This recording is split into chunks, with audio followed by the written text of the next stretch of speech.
Look at any major American city today, and you see a landscape of endless highways and choking traffic. But in the 1920s, cities like Los Angeles and Detroit had the most advanced, cleanest, and most efficient electric rail systems in the world.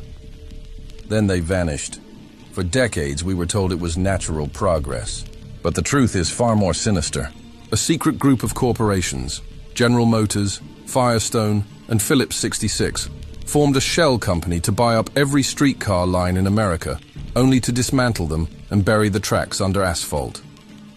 This was the Great Streetcar Conspiracy, the day the American city was murdered for the sake of the automobile. Welcome to History's Echo. We investigate the boardrooms where your future was decided. Today we look at the secret heist that changed the way you move. In the early 20th century, electric streetcars were the backbone of American life. They were quiet, non-polluting, and incredibly cheap. But for General Motors, they were a problem. If people could travel across the city for a nickel on a train, they wouldn't buy a car. In 1936, GM joined forces with tire giant Firestone and oil king Phillips 66. They created a front company called National City Lines. Under the guise of modernization, they began buying up privately owned streetcar systems in 45 major cities.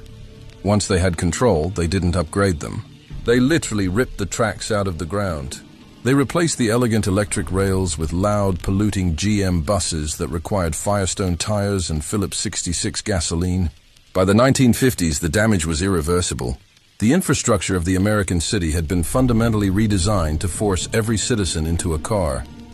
This forced dependency on oil and automobiles created a trillion-dollar market overnight, but it destroyed the social fabric of American urban life.